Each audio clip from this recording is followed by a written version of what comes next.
अरे आलिया, तुमने बताया नहीं किसी को? फिजा का रिश्ता तय हो गया। हमें भी बता देती, हम नजरें लगाने वालों में से थोड़ी हैं। जोया कहाँ है? उसकी तबीयत कैसी है? वो अपने कमरे में है। फिजा का रिश्ता आने पर बहुत खुश है माशाल्लाह से। अगर खुश है तो मेहमानों से मुलाकात भी कर लेती।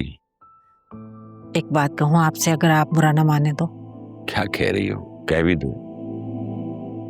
मेरे ख्याल से हमें जोया के फैसले उस पर छोड़ देने चाहिए।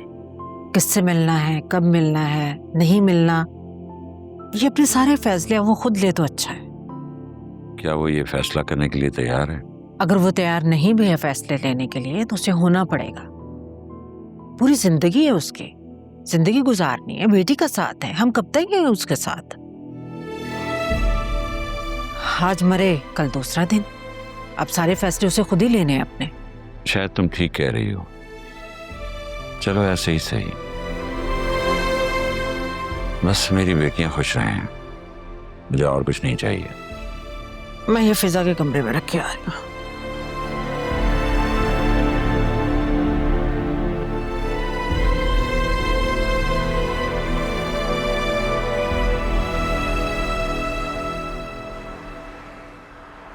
Thank you Fariya, thank you so much.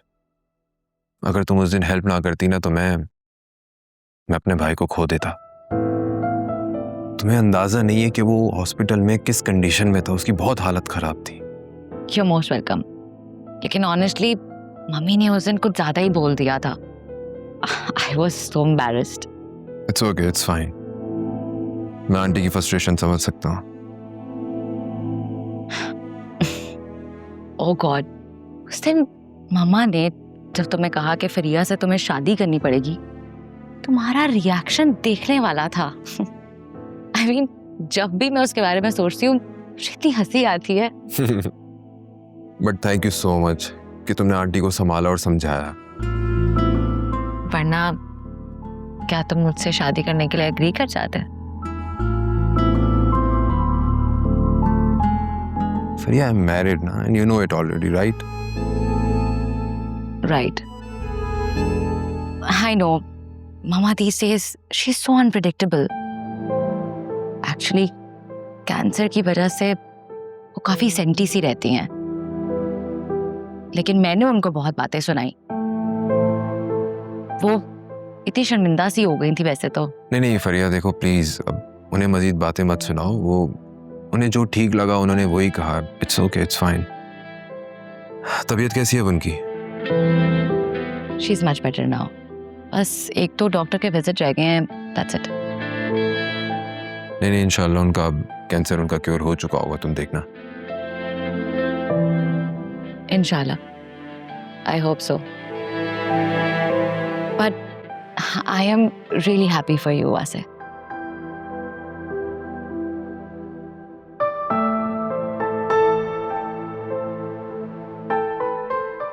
देखो वासे,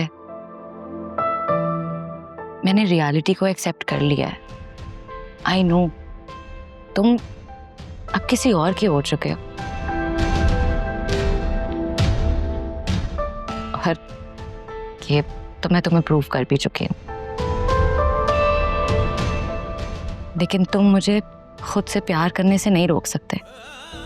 तुम मुझे चाहो या ना चाहो मुझे फर्क नहीं पड़ता, लेकिन तुम्हें ना चाहना मेरे बस में नहीं है। Thank you so much for everything. Thank you. Thank you.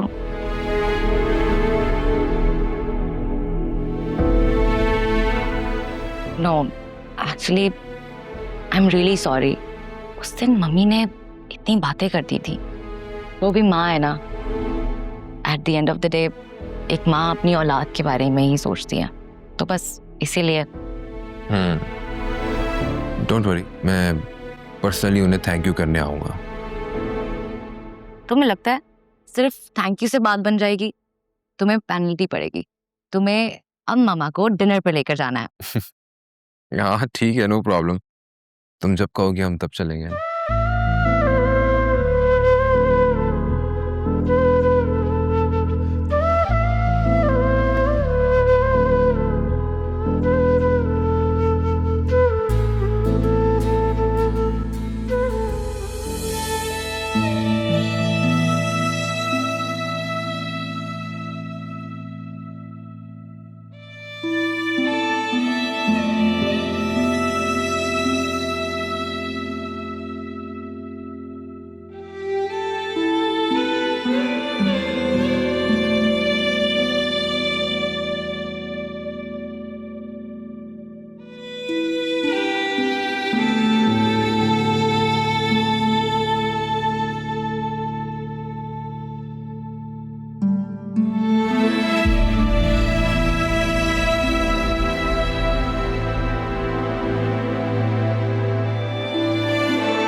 फिजा,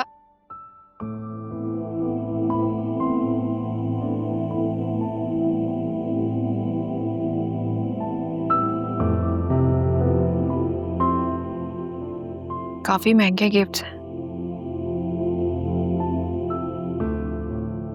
बहुत अच्छे।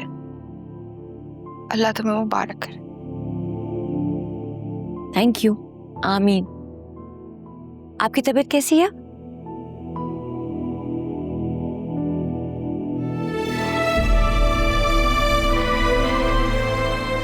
स्ट्रेस, डिप्रेशन की मेडिसिन खाती हूँ और सो जाती हूँ। जब आँख खुलती है फिर वही आता है, वही बात है। दिमाग ना सुन होने लगता है मेरा, हाथ पाँव में जैसे जान ही नहीं रहती।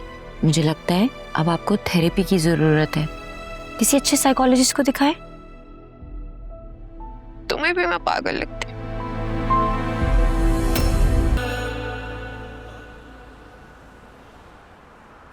कितना प्यारा है ये। अब बस भी करो, कितनी बार चेक करोगी? माशाल्लाह बहुत कदर करने वाले लोग हैं। इतने तोहफे तहाइफ ले आए फिजा के लिए। ऐसे बात तोहफे तहाइफ की नहीं है, बात है खुलूस और मोहब्बत की। आप देखिएगा मेरी फिजा बहुत खुश रहेगी इन लोगों में। इंशाल्लाह, आमीन। इंशाअल्लाह। मैं तो सोच रही थी कि ये लोग बस मिलने आ रहे हैं, लेकिन वो तो पूरी बरी का एहतमाम करके ले आए। ठीक कह रही हो, लोग तो वाकई बहुत अच्छे हैं, बड़े खानदानी और रख रखाव वाले। तुम्हें वासे को भी बुला लेना चाहिए था, वो भी उन लोगों से मुलाकात कर लेता। अब तो अगले साल ही मुलाकात होगी उसकी। हाँ मैंने कहा था, लेकिन आपको तो पता है आलिया के ससुराल में क्या मसले मसाइल चल रहे हैं। आलिया कह रही थी कि अभी मैं अकेली आ जाऊंगी, वासे बाद में आके मिलने का। फिर तो उसने अपने ससुराल में भी जिक्र नहीं किया होगा। नहीं, कह रही थी कि जब अकरम जेल से वापस आ जाएगा ना तब बताऊंगी। असल में अकरम के जेल जाने का उन्होंने भी सबसे छुपाया हुआ है। चलो खैर है, बस अल्लाह जल्दी से मामलात निपटा दे तो मैं खुद आलिया के घर मिठाई लेकर जाऊंगा। हाँ ये मुनासिब रहेगा।